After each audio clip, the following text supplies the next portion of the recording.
Olá, pessoal, estamos aqui com um novo episódio do nosso podcast Arraste uma Cadeira. Para quem não me conhece, eu sou Deise Ciaco, sou advogada e vereadora aqui em São João da Boa Vista.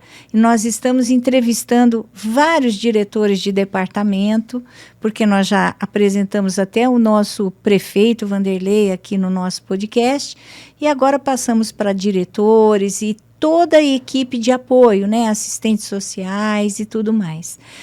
Então, eu peço para que todos, já de início, já deem um like, compartilhem e se inscrevam em nosso canal, porque isso é muito bom para nós, isso aumenta o nosso engajamento, vai para mais pessoas. Portanto, compartilhem, que eu acho que muita gente vai gostar, principalmente de hoje, que nós estamos aqui para apresentar para vocês a Eliane Bussiman de Lima Rossi. Ela tem uma profissão muito difícil, árdua mesmo, que é para poucos. Ela é assistente social e está trabalhando em qual departamento, Eliane? Departamento de Assistência Social. Muito bom. Então, eu vou só fazer uma pequena apresentação da Eliane, depois ela complementa, né? Só que antes eu vou pedir para o Hermeto se apresentar. Hermeto, esqueci da participação especial. De novo a participação especial minha, que eu estou em todo o programa. Eu também sou advogado. Já também trabalhei na prefeitura, uma curiosidade, viu, Eliane? Já trabalhei na prefeitura. E hoje eu estou aqui, né, para ajudar, um apoio aqui no podcast. Muito bem. E ele advoga comigo também no escritório, não é, Hermeto? Sim, eu advogo com ela no escritório. Eu estou torcendo para ele ir para a política também, porque eu acho a política muito importante, mas ninguém quer saber de política e eu não sei o que acontece. Embora todos os dias nós estamos fazendo política, né? Sim. Então, Eliane, eu marquei aqui, ver se está certo, que você é formada em serviço social, mas tem uma especialização muito importante em gestão pública, e você também foi docente no ensino superior do curso de Serviço Social da Faculdade de Ciências Humanas, lá de Aguaí, nos anos de 2012 a 2014. Isso. Até me chamou a atenção que você tivesse interrompido, né, essa docência. Por que interrompeu? Na verdade, as universidades, né, presenciais, elas acabaram sendo consumidas, né, pelas universidades à distância, né? Então, o curso de serviço social foi um desses cursos, né, que na grande maior parte, né, das universidades optaram por ser à distância, porque você consegue trabalhar nessas questões sociais, muita leitura, né? Então, com uma questão só de tutoria, né, você até consegue, você perde, né, o convívio, né, a gente sempre fala, seria muito interessante as pessoas terem pelo menos uma faculdade presencial, né, para você ter aquela base, para você ter aquela questão do convívio do professor, da universidade, né, do campo das ideias, né, que é diferente. Sim. Quando você está sozinha, né, quando você está ali recebendo. Então, esse convívio é muito importante. Então, foi isso, né, aí o serviço social, a faculdade acabou indo para a questão mais mesmo à distância, né? Sim. Cheguei a ser, eu não coloquei no currículo, cheguei a ser tutora, né, de universidade, a Unicesumar também, como na faculdade à distância, mas eu gosto de falar, né? Como toda mulher, né? Quando você gosta de falar, né, o ensino à distância, né, limita um pouco, né? Então, sim, você trabalha mais com a tecnologia, né, com programas, com vídeos, né? No automático.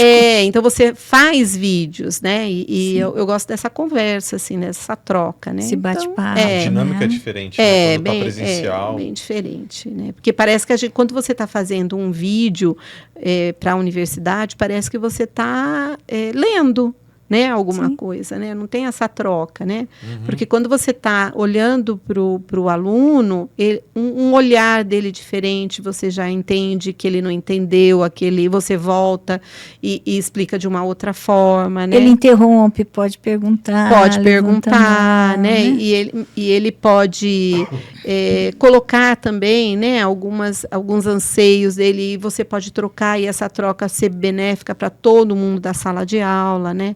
Mas é a era, né? A era da informática, né? Nós e estamos a gente tem que se adaptar. Da inteligência, né? Artificial, né? Hoje nós estamos nessa novos tempos. Novos tempos, isso mesmo. Só não pode acabar a liberdade de expressão. Sim, essa nunca, essa né? Não, nós não vamos abrir mão. E temos que respeitar, né? os saberes diferentes, né, e os pensamentos diferentes. Importantíssimo, né? Importantíssimo. Mas eu queria, só para complementar aqui, perguntar se você é de São João da Boa Vista, se a família é daqui ou se você era de outro lugar e veio para cá. Meus pais, né, são de São João da Boa Vista, né? Meu pai, na verdade, ele era do bairro do Óleo, né? Ah, sim. Ele era do bairro do Óleo, meus avós daqui, mas meu pai e minha mãe, quando casaram, foram morar no ABC Paulista. Né? Mas eu sou sanjoanense, porque quando minha mãe chegava no momento de ter os filhos, ela voltava e ficava na casa dos meus avós, né? Mas eu retornei para São João com 25 anos quando casei. Então, meus avós eram daqui, né? Meu avô, da parte do meu pai, né? Ele teve lá no bairro do Óleo lá, né? Ele tinha uma propriedade e na época da queima do café, ele passou por aquele problema que todos, né, tiveram, ele perdeu, né? Então foi nesse momento que o meu pai foi embora para o ABC Paulista para tentar fazer alguma coisa, porque perderam a propriedade lá deles. Tinha né? No ABC, nessa época, tinha metalurgia, né? Sim, que era muito ele era inspetor de qualidade da Mercedes-Benz, meu pai. Né? Então, ele trabalhava numa automobilística lá. E o meu avô, do outro lado, ele era taxista. Meu avô, Francisco Bussimã, né? Todo mundo conhecia como Chico Bussimã. Né? Ele era taxista aqui na cidade mesmo. E como que foi esse despertar aí para seguir essa carreira da assistência social? Olha, por incrível que pareça, eu era uma pessoa da exatas. Vocês vão achar até estranho, eu estou admirada. Eu era da exatas.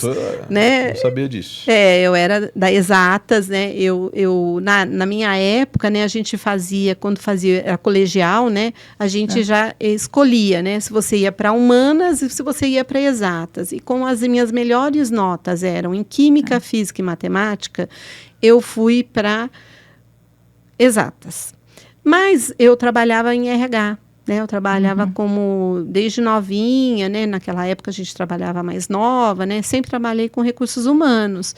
E aí eu fui trabalhar numa metalúrgica, né, na Brasinca, na época. E lá eu conheci, dentro do RH, eu conheci o setor de benefícios, que chamavam, que era um setor que trabalhavam com o chão de fábrica, né, com os trabalhadores de chão de fábrica, e que tinham vários problemas, né, alcoolismo, né, naquela época, tuberculose, né, doenças, né, transmissíveis, né. E aí eu acho que eu me encantei pelo serviço de transformar, né? Então eu falei assim, não, na matemática é exata, né? Porque matemática, química é uma coisa bem exatas, mas a transformação humana também é exata, né? Então eu acredito muito. Então lá eu comecei a conhecer um pouquinho do que era o serviço social. Tive uma mentora, Bárbara, né? E ela falou assim, não, você tem todo jeito para ser uma assistente social. Tem o perfil.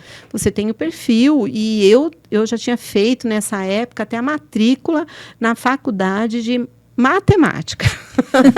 Eu me formei em matemática. Matemática. Aí ela falou, não, você tem, eu te dou todos os livros, né? E aí eu estava na empresa, né? E depois logo eu saí, voltei para outra empresa que eu estava na parte de recursos humanos mesmo, né? Mas foi uma coisa que deu muito certo, né? Juntar os outros, vamos dizer assim. Todos os gestores que eu conheço têm muito problema com orçamento, com números. Graças a Deus eu não tenho, né? Eu tenho muita facilidade, né? De não só ver como eu posso transformar, mas também quantificar, né? Saber o quanto isso vai custar. Então, isso facilita bastante o nosso trabalho. Que bacana. São experiências, né? Das Sim. quais a gente só acrescenta, né? Sim. Muito bom. E fala um pouquinho do como que está sendo agora o seu serviço aqui na prefeitura retornando. Quem te chamou? Como é que aconteceu tudo isso? Eu era do Estado, isso lá em 2000 e pouco, né? Eu trabalhava no governo do Estado. Em 2006, eu sou funcionária pública, né? Eu ingressei num concurso público de assistente social, né? Aqui na prefeitura. Em 2009, o Nelsinho, né, que era então prefeito no seu segundo mandato, me chamou para assumir a diretoria do departamento. Antes disso, eu fui trabalhar lá no Professor Cavalcante, né, o que as pessoas chamavam, né, de predinho dos Xingu, né, lá. Nossa, o predinho do Xingu. E lá nós fizemos um projeto muito interessante, né, a prefeitura com a Unify, a gente fez o projeto Visão. Aí tinha um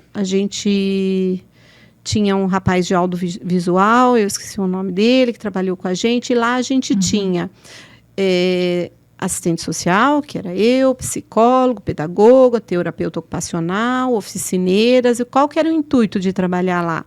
A gente mostrar para aquela moçada quem era o professor Cavalcante, para eles terem um local de pertencimento, porque era um bairro, não, né? Era um conjunto habitacional, né?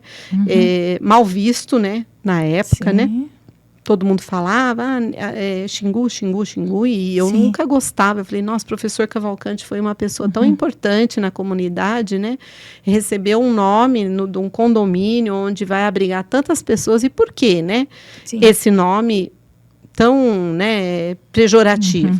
E começamos a fazer um trabalho lá, com a comunidade lá, né, de organizá-los, né, de tentar organizá-los, de fazer com que esses jovens começassem a aprender um pouquinho mais do seu ser social, quem eles eram, né, do pertencimento, por que eles estavam ali. E fizemos aí, até a gente tinha naquela época, não era página de Instagram, como que falava? Era... O Orkut? Não, era... Comunidade? Não, como que era? Comunidade do Orkut? Será? Eu acho que era. Eu sei que a gente fazia videozinho e fizemos entrevista com a família do professor Cavalcante, fizemos reuniões, né? E aí o Nelsinho, então, conheceu o meu trabalho, né? E aí me chamou no seu segundo mandato para assumir a diretoria.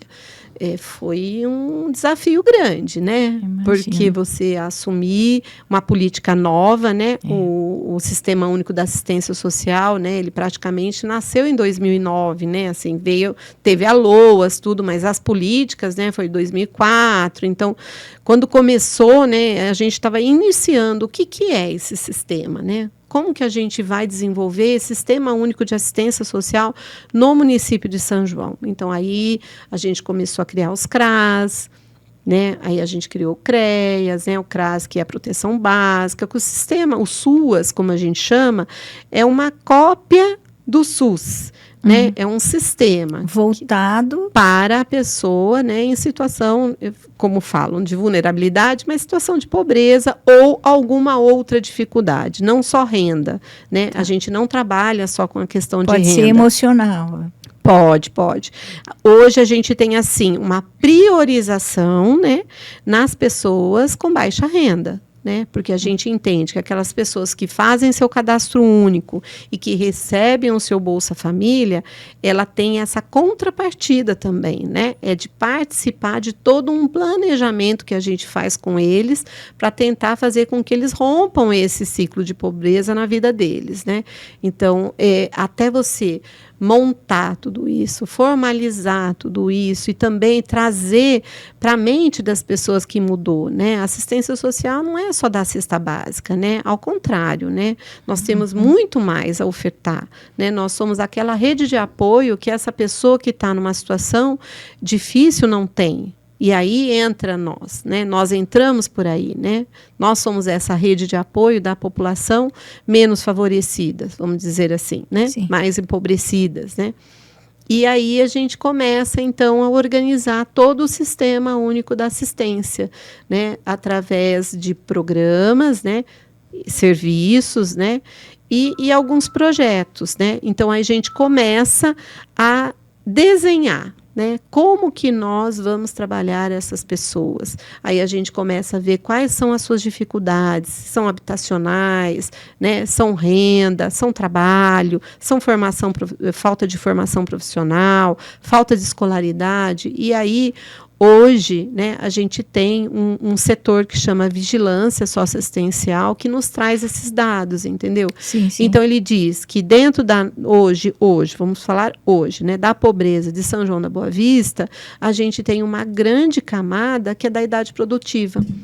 Puxa. Né? Então, e eles estão nessa situação. Então, se eles estão dentro dessa, que vamos dizer, né, que é uma população que pode ofertar alguma coisa à sociedade, esse primeiro mês, né, eu passei fazendo toda uma articulação para que a gente entrelace todas as políticas, né, que deem prioridade para essas pessoas, para que elas consigam incluir produtivamente, né, que é o mais interessante. E hoje a gente escuta muito, desde as pessoas falando assim, eles não querem trabalhar. Né?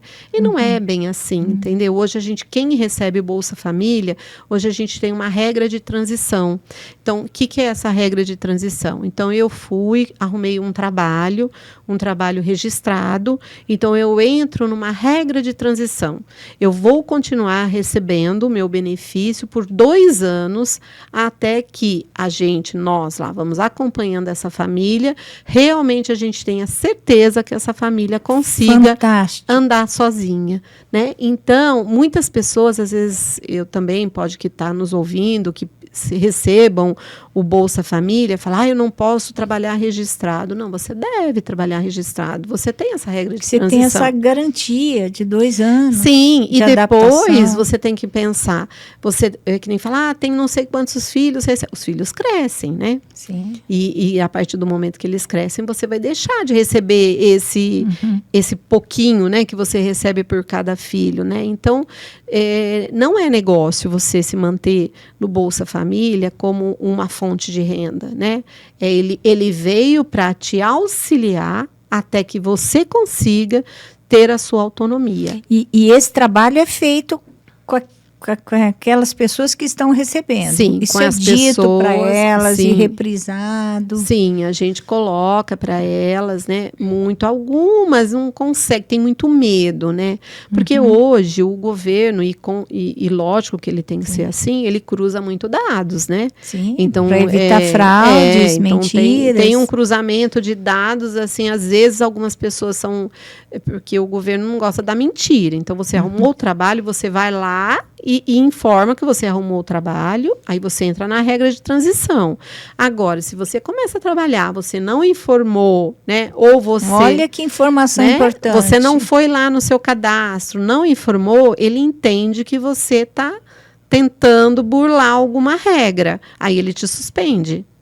Para que você vá até o CAD único e fale a sua real situação. E acontece isso com mudança de endereço também, né? Também. Quando as pessoas não comunicam onde estão. Também, porque daí fica difícil o acesso, né? Porque tem pessoas que a gente faz busca ativa, né?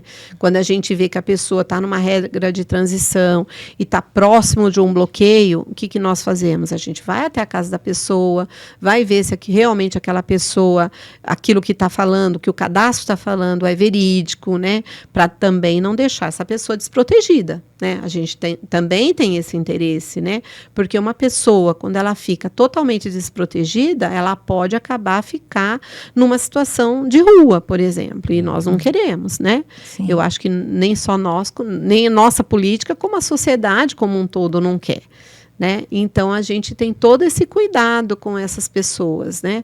Então, a gente tem os CRAs, né? Tem a sua coordenadora, tem seus técnicos, né?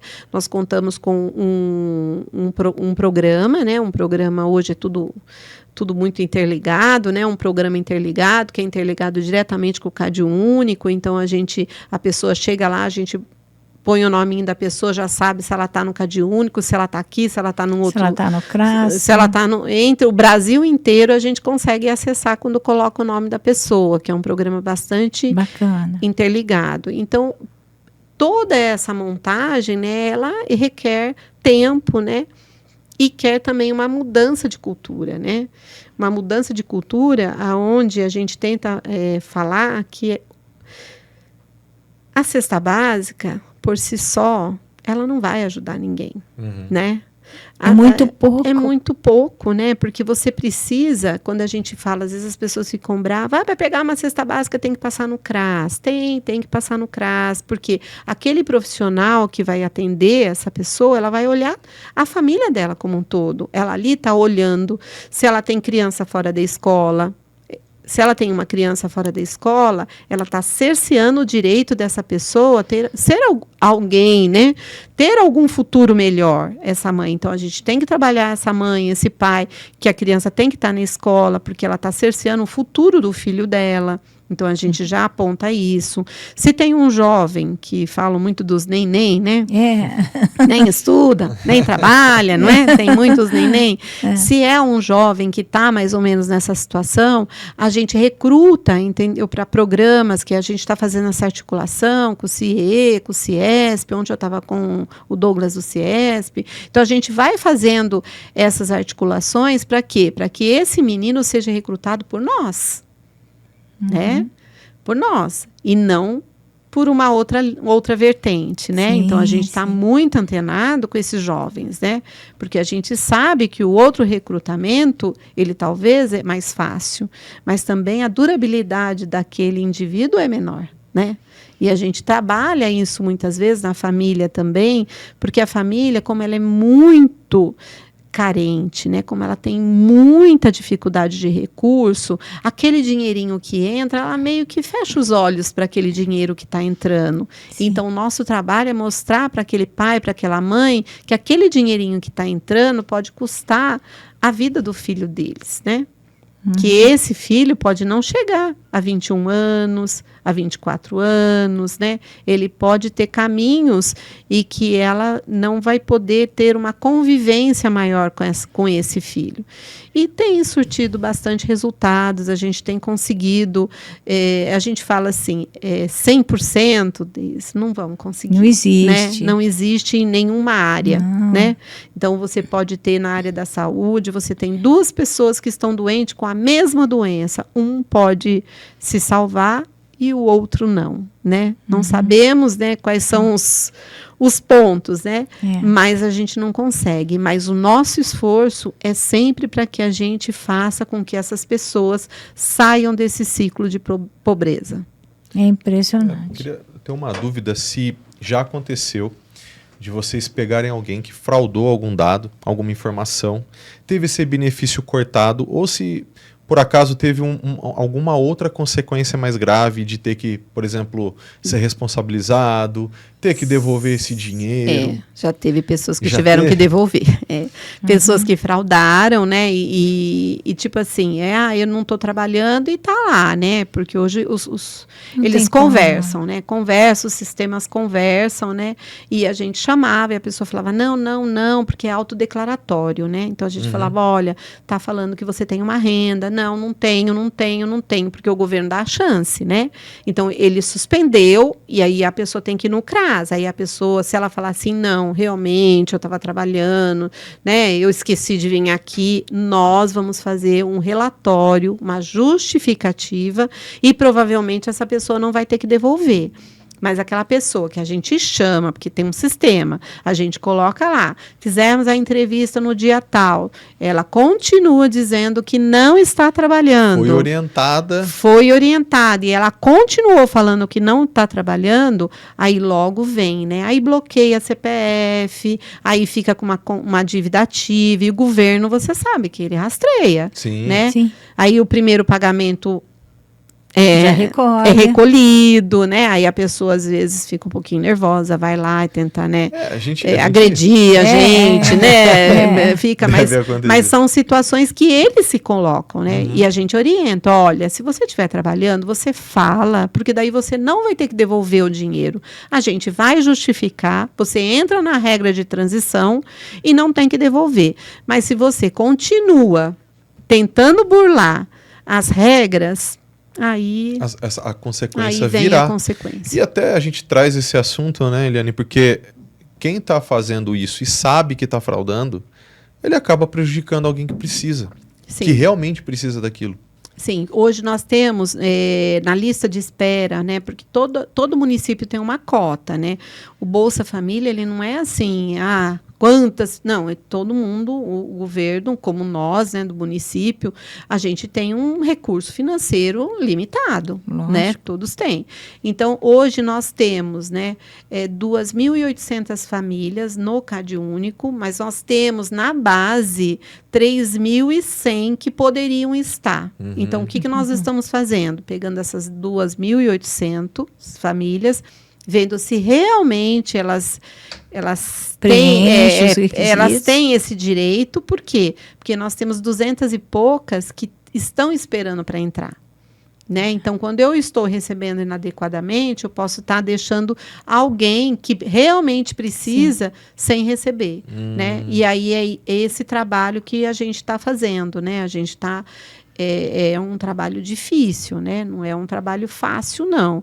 Né? Porque você chama, às vezes você não consegue achar, você faz reuniões, né?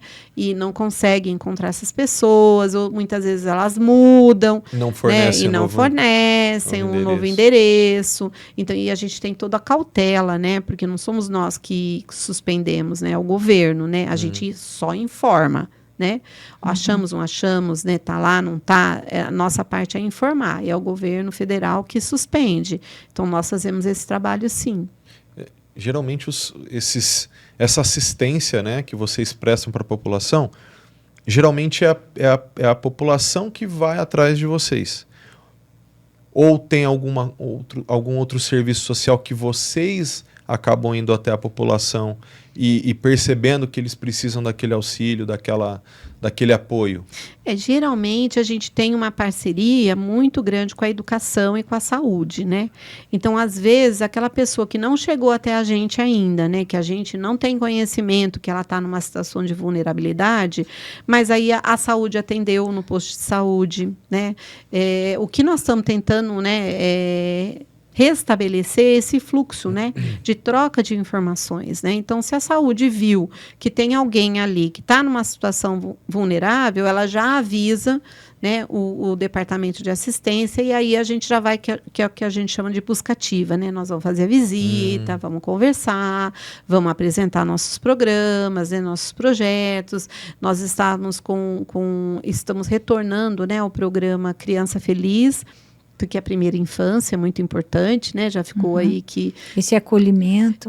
Que tudo que acontece na fase adulta, de transtornos, são todos na primeira infância. Então, existe um programa do governo federal e que se chama Criança Feliz, que são visitações para famílias que tenham criança de 1 a 3 anos, né? E que as visitadoras, elas vão orientar essas famílias, como brincar com seus filhos, como ter momentos de atenção com seus filhos na casa deles. Né? Então, esse estava um pouco parado o programa, a gente está reativando o programa, né? Porque a gente entende, se nós temos aí, né, estudo, né, da ONU, né, das grandes, né, instituições dizendo que grande parte dos transtornos que o indivíduo vai ter na fase adulta, ela é determinado, né, na primeira infância, nós não podemos fechar os olhos para a primeira infância, né? Então, a gente tem que trabalhar essa primeira infância. E para isso tem esse programa, então, que nós estamos retornando com ele. E hoje é muito comum, principalmente, né, quando a família passa por dificuldades econômicas, emocionais, digamos assim também, querer encaminhar em período integral a criança, né, para uma creche, para um local, para ficar mais... a maternidade, né, a paternidade, maternidade, ela ficou muito... em segundo plano. Né? Então, hoje, o indivíduo, né, ele virou o centro dele mesmo, né? Então, quando ele perde essa capacidade de cuidar do outro, né? Então, a gente acaba produzindo uma sociedade doente, né? Então, a gente vê que hoje em dia, né, a gente perdeu muito essa sensibilidade de olhar para o outro, de cuidar do outro, né? A gente vê nos pequenos grupos, né? Quando eu falo pequenos grupos, é pai, mãe, filhos, né? E nos grandes grupos, né? É muito raro você ver aqueles encontros que a gente tinha antes na casa da avó, na casa do vô. A gente não vê mais isso, né? Eu lembro uma historinha que eu vou contar, que quando eu estava lá no Professor Cavalcante, eu fazia o trabalho com as meninas, com as famílias, e o pessoal não tinha mesa, né? Isso me incomodava muito, né? Porque meu pai era uma pessoa, assim, muito rígida, né? Então, todos nós tínhamos que comer na mesa, à mesa. Tinha o horário. Né? O refrigerante não tomava, né? Só no domingo? Só no domingo, e depois que o prato estivesse limpinho, né? Sim. Tinha a oração. Antes não se falava de problema na mesa, era, né? Era todo, né? E meu pai ainda tomava tabuada da gente todos os dias. Todos os dias à noite ele tomava uma tabuada da gente. Eu gostei disso, hein? Eu gostei. Ele sentava a gente na sala, gostei, né? Também. Desligava a televisão e começava. Bacana. 2, 2, 1. Não, nós éramos 3 meninas. E lá, e eu vou falar a verdade. Até o 10. Embora eu era boa na matemática, eu enroscava na do 7. Eu não sei porque a do 7 não ia comigo de jeito nenhum. Né? Que boas lembranças. Eram boas lembranças, eram outros tempos. E quando eu comecei a trabalhar com as famílias, aí a gente via que as famílias não se conversavam. Daí eu falava assim, mas por que vocês não criam um hábito de pelo menos uma refeição no dia, vocês fazerem em conjunto, conversarem, como foi seu dia, né? Porque a gente fazia toda uma dinâmica com as famílias todas, né? E aí começou a chegar caminhão da Casa Bahia. Eu comecei a ficar, né? Era o núcleo, né? Eu ficava bem na ponta, eu falava, nossa, né? O que será que está acontecendo? Todo mundo comprando mesa, porque o povo não tinha mesa. Eu falei, vamos pensar que essa história é curiosa. Vamos pensar que eu tenho você toma parceria com as Casas Bahianas, porque como eu falei... Movimentou o comércio de mesa. De mesa. Mas Sentava, porque eles não tinham esse hábito, né? A gente começou a ver... Olha, quando que eu podia imaginar isso? Que as famílias não se conversam, né? Porque os apartamentos eram muito pequenos, né? Então, eles não puseram mesa, né? E aí não tinha o hábito, né? Mas isso que você falou, realmente tem... não é só questão da pessoa não ter condição financeira. Isso acontece geral hoje. É hábito, né? A pessoa até ela não tem o hábito. nas famílias abastadas. Sim. E aí a criança depois tem uma certa necessidade, tem uma deficiência de atenção ali, outra lá. Então tem a ver com tudo isso aí mesmo, viu, Eliane? Com essa convivência familiar, sim, né, que aos precisa poucos ter, foi, né, e precisa ter. Que foi essa questão de cada um, né, olhar para si próprio, né? Eu acho que a gente tem que... Nós estamos aqui, né, nesse mundo, né, para tentar fazer o melhor, né?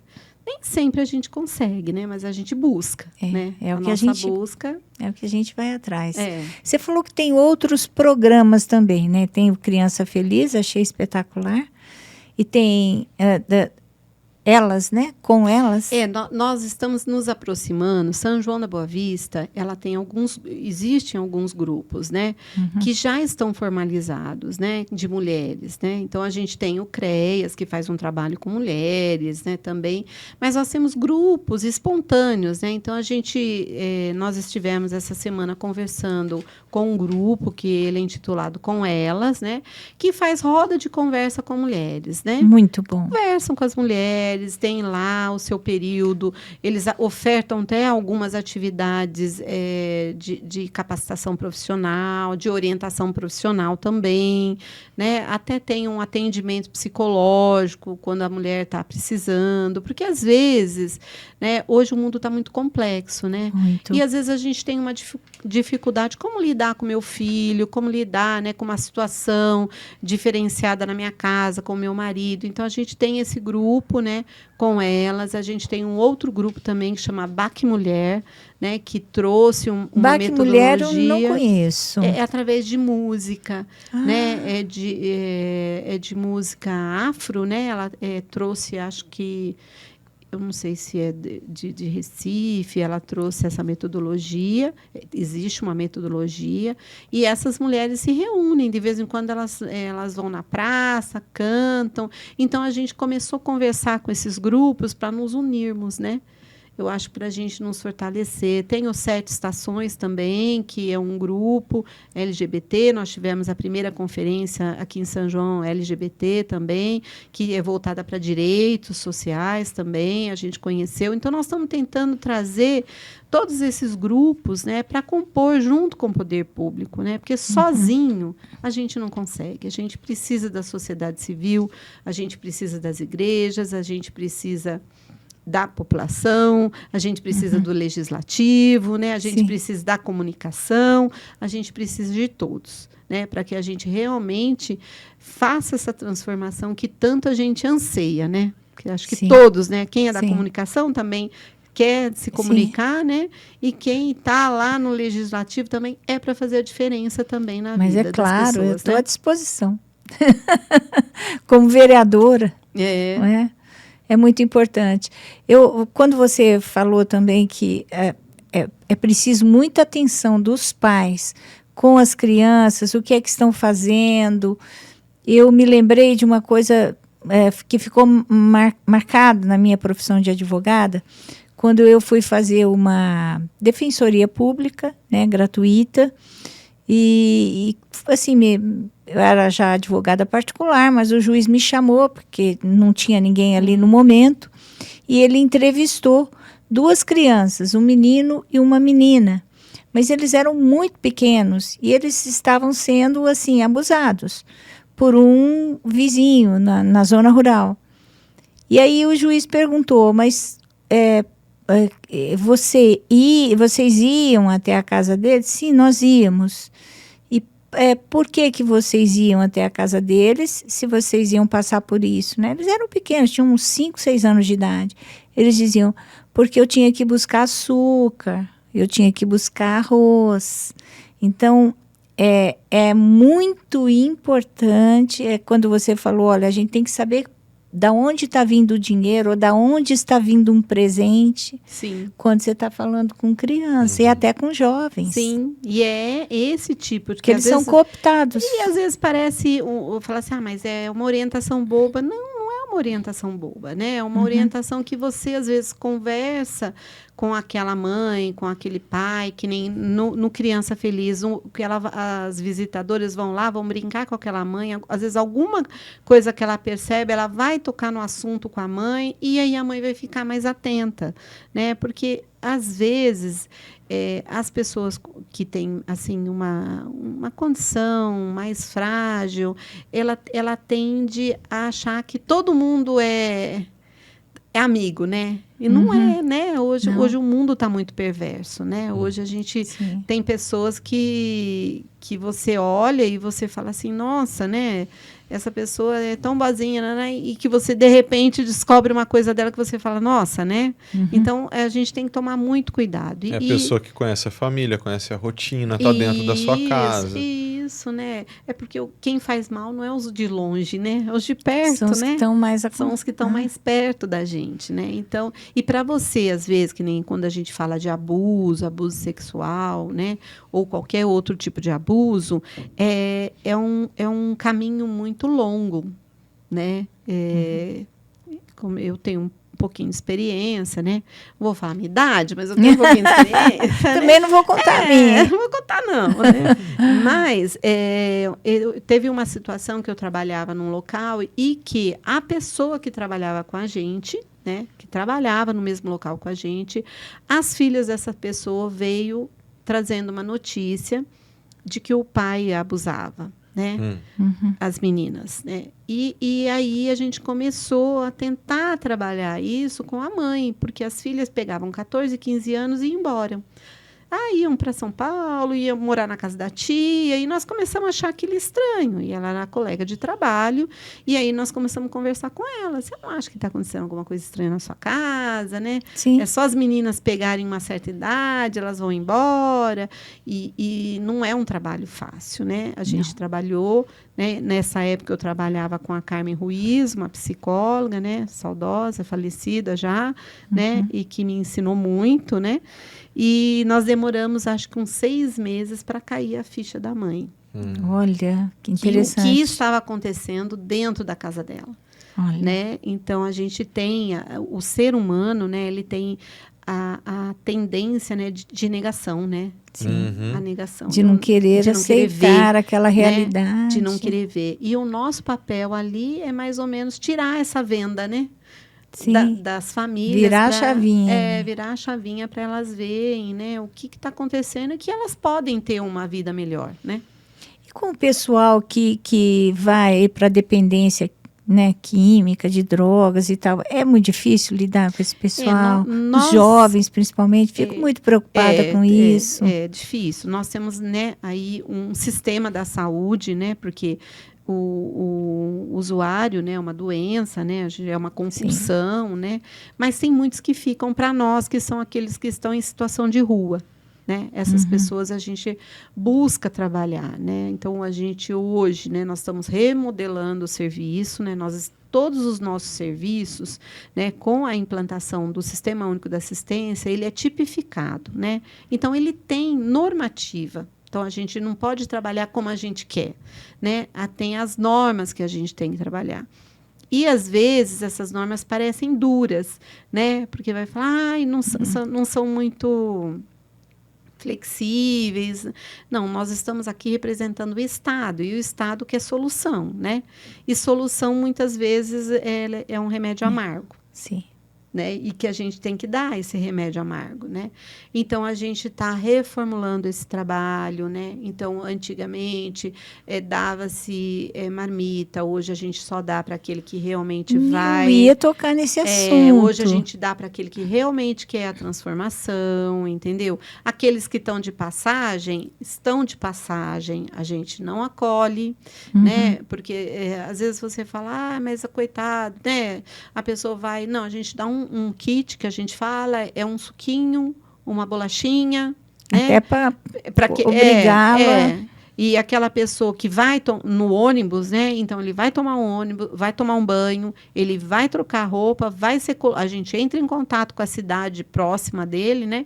E aí a gente fala, olha, o fulano está retornando. E aí a gente manda ele de volta, né? Sim. Porque nós já temos os nossos, para né? que cada município cuide dos seus, né?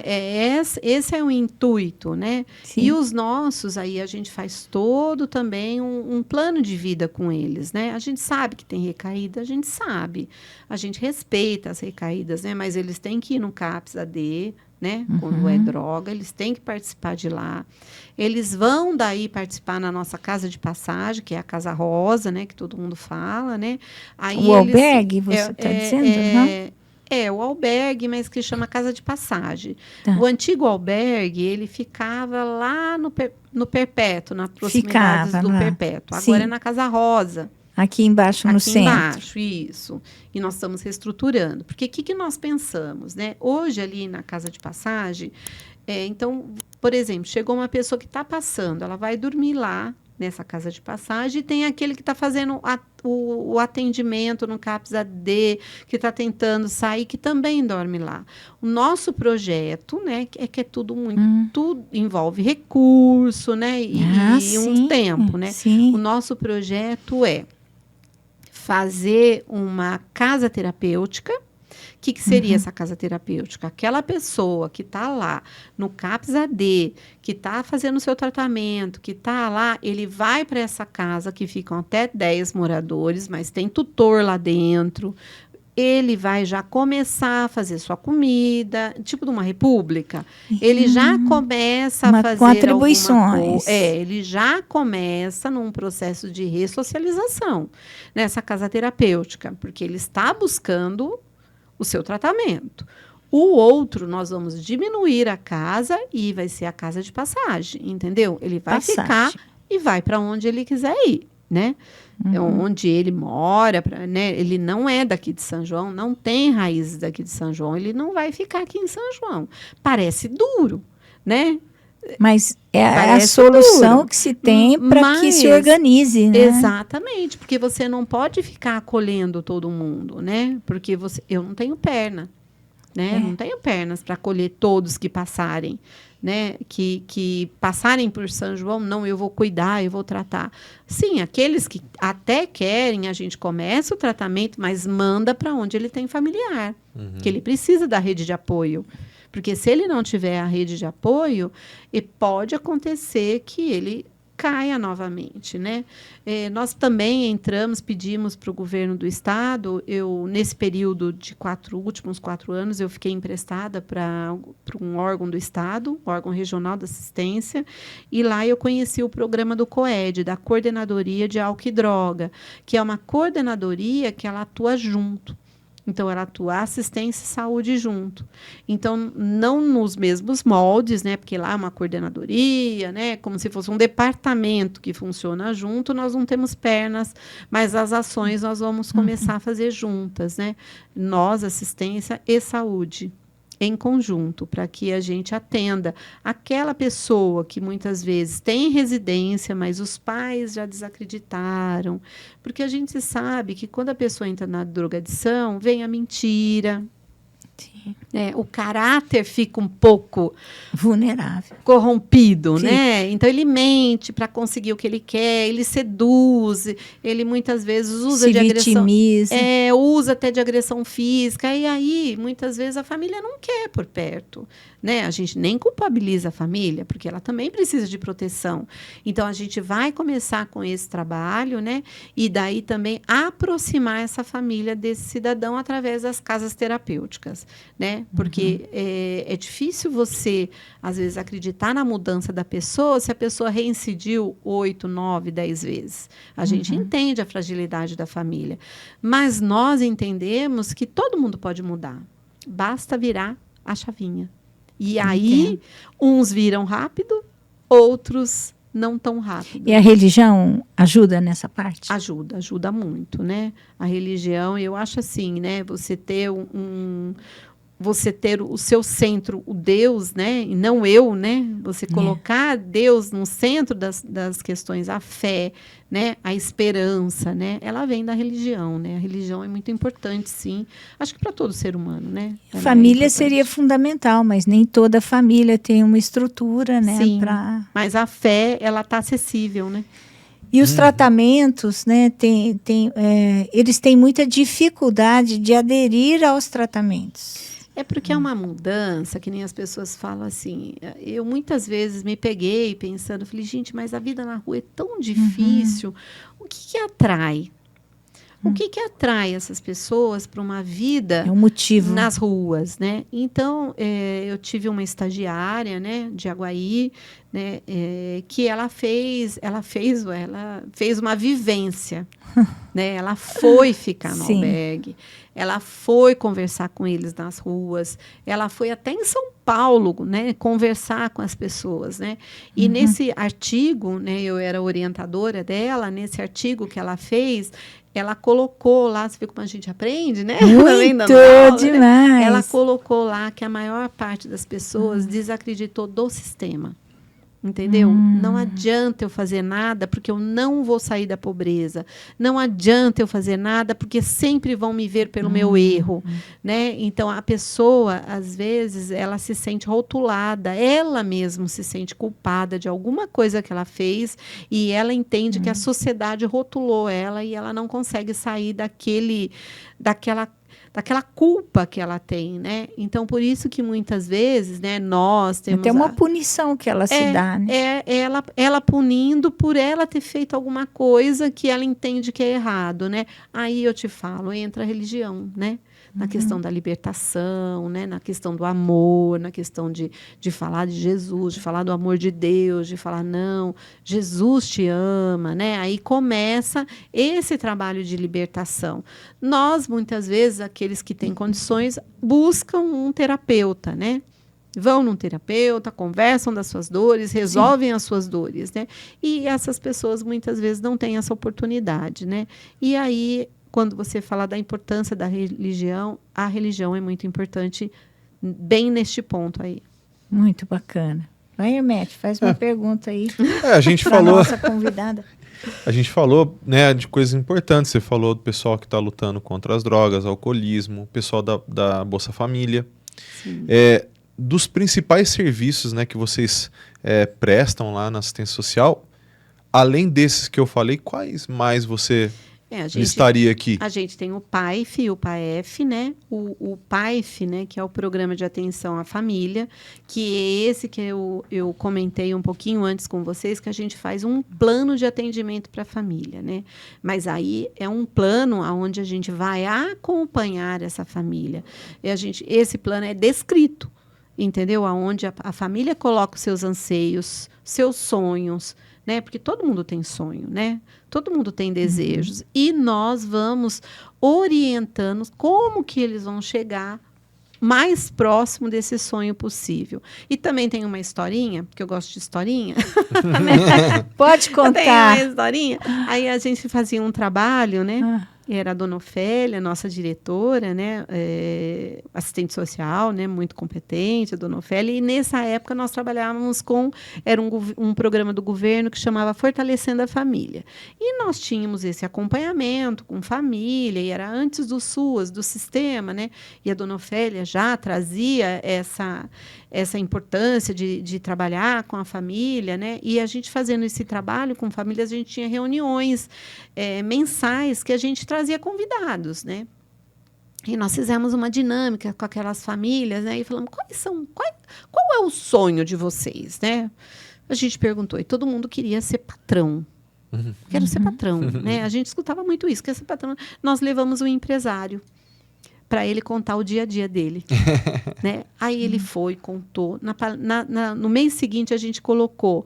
Vamos repetir a dinâmica? Qual que é o sonho da sua vida? Ser empregado daquele empresário. Entendeu? Eles mudaram. Porque eles viram o quão árduo, né? É também o outro lado, sim, né? Sim. Porque ele colocou a dificuldade, muitas vezes, de pagar o seu 13º para o funcionário, né? As preocupações, sim, de não ter um faturamento para dar sem conta. Dormir. Né? E ele colocou o dia a dia dele. E foi muito engraçado, porque eles mudaram o sonho. Parecia que todos combinaram, né? Mudou rápido. O sonho mudou muito rápido, né? E esse foi um trabalho muito gratificante também, né? Que muito bacana, que a gente não esquece. Né? Não esquece, né? São coisas que a gente traz para a vida, né?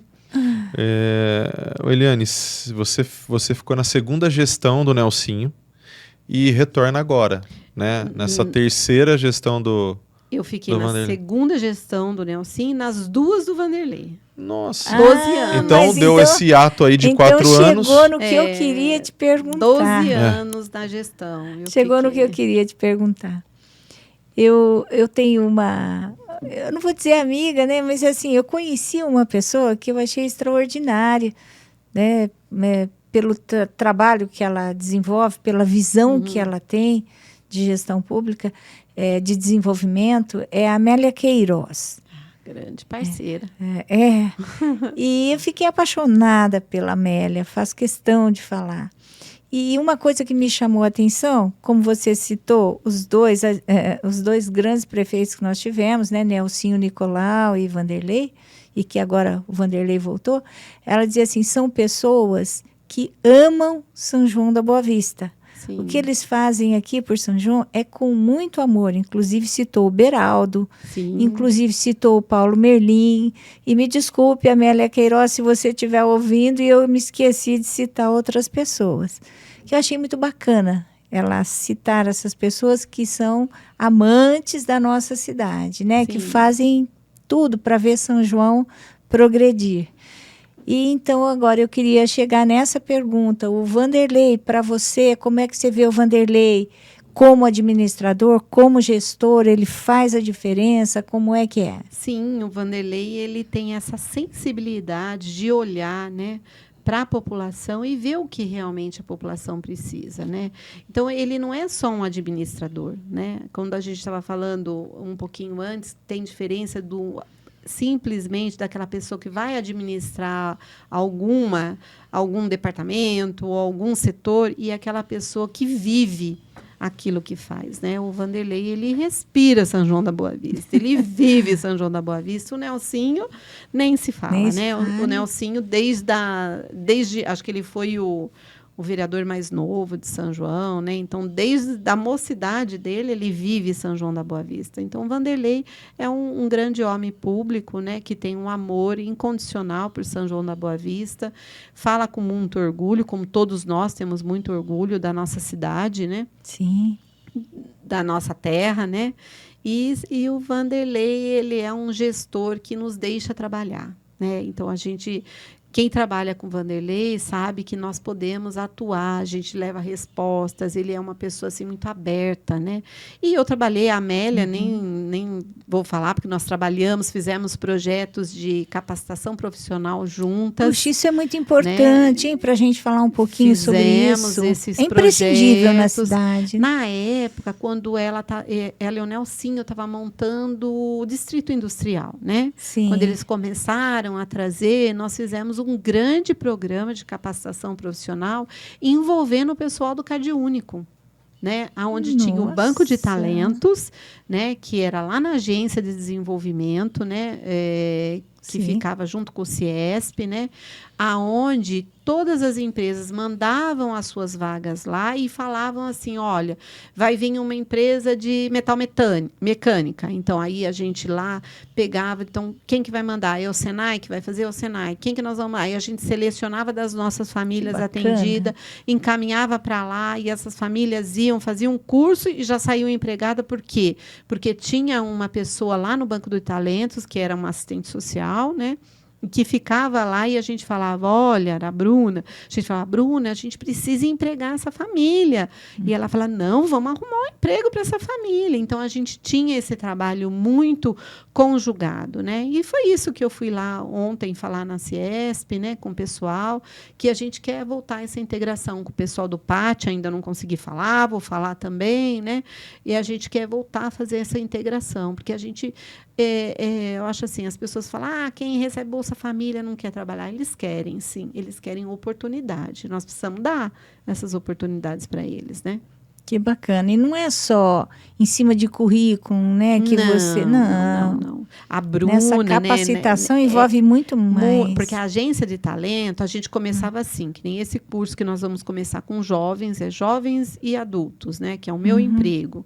Então, a gente começa a ensiná-los como comportar no mercado de trabalho, como fazer um currículo, como falar, como se apresentar. Como se vestir. Como fazer uma reivindicação para o seu chefe, né? Não é humano, né? Como você tem uma linguagem institucional, então passa por isso. Aí depois ele aprende a fazer um currículo. E lá na época, as vagas hoje são muito digitais, né? Sim. Então, quando eles abrem na página da empresa, você tem que se candidatar lá. Então, era feito até esse trabalho. Então, tinha computadores e aonde era ensinado a eles se candidatarem nas vagas. Porque, às vezes, a pessoa é boa, mas ela não domina, entendeu? Não. Essa ferramenta. E no trabalho lá, ela não vai trabalhar com essa ferramenta. Mas ela não consegue chegar, né, aos olhos de quem precisa, porque ela não conseguiu essa barreira, né, transpor essa barreira. Então, a gente ajudava a fazer, na época do Banco de Talentos, era feito todo esse trabalho. E isso a gente está querendo retornar, né? Nossa, vai ser maravilhoso, porque senão não adianta empresas que estão aqui aumentarem o número de vagas, o número de empregos, ou empresas novas chegarem, se não houver essa capacitação, se não atender a nossa aquecida, população, né? Já está difícil de arrumar, né, funcionário. Isso vai ajudar, vai dar um impulso aí, um impulsionamento legal aí Sim, porque pessoal da cidade. Também eu acho que a gente rompe esse estigma, né, de quem recebe o benefício assistencial, né, o Bolsa Família, não quer trabalhar. Né? A gente sempre fala, não, eles querem, né? Mas eles querem... Precisa daquele empurrãozinho, daquela ajuda. E eles querem um trabalho digno, né? Sim. Porque, às vezes, a gente fala assim, é do Bolsa Família, mas às vezes a gente fala assim, carpir um quintal não quer, né? Não, ele quer, desde que seja pago o valor que vale o trabalho dele. Né? Então, essas questões que a gente tem que trazer um pouquinho mais para a sociedade. E aí, se tiver essa capacitação, fica muito mais fácil. Sim, porque ele vai saber se portar, ele vai saber se colocar frente o empregador, né? Então, acho que vai facilitar a relação, né, patrão, empregado, né? E vai ser absorvido pelo mercado de trabalho, né? E vai hoje, ser gente nossa, né? Claro. E hoje nós temos, assim, uma dificuldade, eu falo aqui no Brasil, com a legislação trabalhista. Sim. Não é? Que inclui muitos encargos que pequenas empresas não conseguem suprir todos Sim. esses encargos, né? Que é uma coisa também que pode ser trabalhada com regras mais fáceis, mas que aí a gente depende lá de do nosso governo, né? Federais, né? Mas a gente, que nem tem muitas pessoas, quando a gente fez esse grande movimento de capacitação, e a gente tinha os nossos programas também, né? Que hoje a gente tem o Fundo Social, né? Que é a Solange que trabalha com malharia, né? O curso de malharia, curso de costura, de pequenos concertos, né? E na época a gente tinha também artesanato em geral. E nós, nessa época, a gente levou também o pessoal do SESI. É o que fala de empreendedorismo. SESI. É o SESI lá, né? Senai, Senac. Senac, não, o SESI. É o É outro. o SESI. É o SESI. Isso. A gente levou, na época, nas meninas que faziam costura.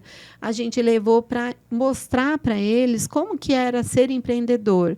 E muitas saíram costureiras.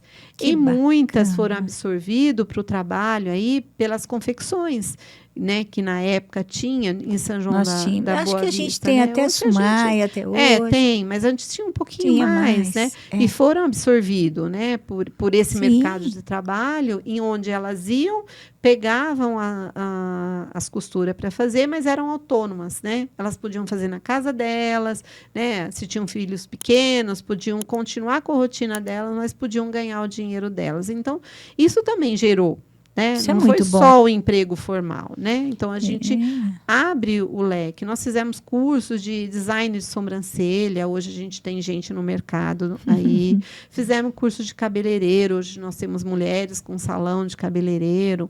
Então é isso que nós precisamos fazer, né? E hoje tem uma saída boa também para as pequenas empresas, né? Que é de estagiários, que você pode pagar um valor mais modesto, mas você está oferecendo, ensinando aquele jovem que nunca trabalhou para que ele possa... Que é o jovem aprendiz. É o jovem aprendiz e tal, ele pode se ambientar ali, conviver com pessoas mais adultas, né? Eu tive essa felicidade, viu? Eu tinha 16 anos, na época, eu fui trabalhar em um banco. Naquela época não tinha essa história de registro, não. Não, a gente ia porque a gente só né? ia. Não é? E eu cheguei lá e só tinha gente mais adulta, né? Gente mais velha, né? E foi uma experiência muito boa, porque eles me ensinaram. Lógico que eu comecei no balcão, dando até fora, viu? Porque era muito jovenzinha. O primeiro cliente que eu atendi, ele tinha um sobrenome, o primeiro nome, o prenome eu não me lembro, mas era Farinha. E a hora que ele falou, eu comecei a rir. Me deu um acesso de riso. E o chefe teve que sair de lá de trás correndo. Que isso? E o cliente ficou bravo. Ele não entendeu que eu era uma criança ali. O cara não tem paciência só porque chama Farinha. Eu chamo Hermédio, eu tenho paciência, viu? Porque eu escuto um monte. Mas aí no instantinho me habituei, os clientes se habituaram e foi uma experiência muito boa aos 16 anos, né? Que eu falo que é importante.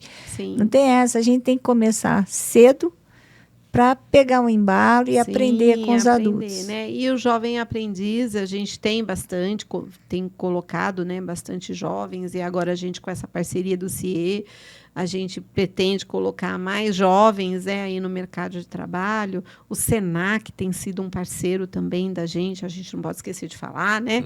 O Senac tem sido um parceiro muito grande, com muitos cursos gratuitos, né, para a gente, né? E a gente consegue colocar muitos jovens aí no mercado de trabalho, né? E é muito importante para eles, né? Que eu falo, né? Sempre que eu falo, quando o Estado não está presente, alguém vai estar. Então, Sim. vamos estar presente, né? Antes que Sim. ele seja recrutado para uma Sabe-se outra lá, né? força aí, Sim, né? Então, o Estado precisa exatamente. dessa força, precisa estar presente na periferia, aonde realmente ele tem que estar.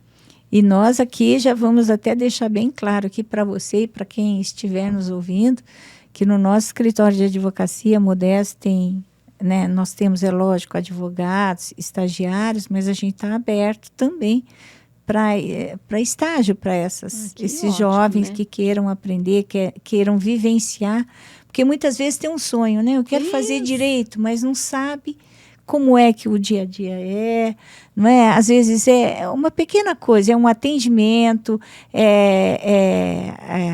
cuidar dos arquivos, mas é tudo a gente mesmo, né, que vai ensinando, e os colegas que vão ensinando, inclusive a Larissa, que é uma excelente professora aqui, que trabalha conosco. Então estamos abertos aí também para vocês. É bom saber, porque esses dias uma das coordenadoras, né, da região alta da cidade falou assim: nossa, Eliane, nós precisamos arrumar um trabalho para um menino, diz que ele vai todo dia no CRAS perguntar, conseguiu alguma coisa para mim, conseguiu alguma coisa para mim, mas ele ainda não, ele não tem 14, ele tem que fazer 14 anos pela lei para ser né, aprendiz, né? Uma pena. Mas ele vai fazer agora em março. Aí a gente falou: espera março que você vai arrumar o seu empreguinho, né? Mas a gente já está aí, fica com ele muito próximo, né? Porque fala nesse anseio dele querer, né, ter o seu dinheiro, é uma presa fácil, né? Sim. Porque eles querem, porque hoje o mundo é competitivo, consumidor, né? Então os jovens querem ter o seu dinheiro para consumir. Né? E nós precisamos estar com as portas abertas, né? E o trabalho traz dignidade, indubitavelmente. Traz. As pessoas, elas se sentem úteis, né? Eu acho que você fica mais empoderada, né? Você se sente parte, né? Quando orgulhoso de você mesmo. Você se sente parte quando você está trabalhando. É isso aí. Bom, estamos chegando ao fim, Hermete. Tem mais alguma coisa? Tem mais alguma coisa, alguma colocação, algum recado que você queira deixar para quem estiver te ouvindo? Porque, olha, nós vamos espalhar esse podcast pela cidade toda. São informações importantes, né? Só dizer que nós, lá da assistência social, estamos abertas, né? Lá, todos nós. Se tiver algum grupo, né, que trabalhem com mulheres, com qualquer segmento, nos procure. Eu acho que a gente tem que estar sempre muito próximo, né, da sociedade civil, né? E estamos lá, né, com os nossos conselhos. Esse ano vai ser um ano de muitas conferências, né? Nós vamos ter a conferência da assistência social, conferência do idoso, conferência da criança e do adolescente, que todo mundo compareça para ir lá, né? Eu acho que é importante a gente propor, né? A gente formular, né, ações em conjunto com a sociedade, né? Ouvir, né, o que a sociedade pretende para a sua infância, o que a sociedade pretende para o seu idoso, o que ela pretende para as ações sociais, né? Nós estamos lá prontos para ouvir e que, na medida do possível, né, dentro das limitações do poder público, atender a todos. Nós agradecemos muito sua presença. Agradeço demais, viu, Eliane? Você explicou de forma bem didática para o pessoal, até para quem às vezes já teve que já fez contato com vocês, às vezes nem sabia de tudo que vocês faziam. Sim. Então, eu agradecer a presença aqui no nosso programa. E eu me esqueci aí de você falar aí uma coisa que a gente conversou antes de iniciar o nosso podcast, que você disse que tem um pedido aí para os vereadores. Como é que é mesmo? Sim, eu gostaria, né, que os vereadores, né, tem um programa, né, na Secretaria da Mulher, né, do Estado, que é a construção da Casa da Mulher, né? Então, a gente já está fazendo um ofício, né? Nós vamos encaminhar para o nosso governador, né? E precisamos do apoio de vocês aí para que essa Casa da Mulher venha para São João da Boa Vista. Com muito prazer e com muito empenho, né? Principalmente porque nós podemos lançar a mão das emendas parlamentares, né? E é lógico que eu vou repassar para os meus colegas vereadores que estão todos aí empenhados e com muita vontade de ajudar. Sim, e foi muito bom vir aqui, vocês me deixaram muita vontade, né? Falei, acho que até demais, né? Falou de menos, dá vontade de não terminar esse podcast aqui. Foi muito prazeroso estar aqui com vocês. Obrigada, Obrigado, Eliana. viu, Eliane? E para vocês que nos acompanharam até agora, o meu muito obrigado. Obrigado, Hermete, também, não é, Hermete? Imagina. E esperando, né, que vocês compartilhem, que vocês curtam, né, e que sempre fiquem aí inscritos no programa para quando apertar o sininho, porque assim, a hora que a gente publica um novo podcast, vocês recebem uma notificação. Obrigada, pessoal. Até breve. Até breve, pessoal. Muito obrigado.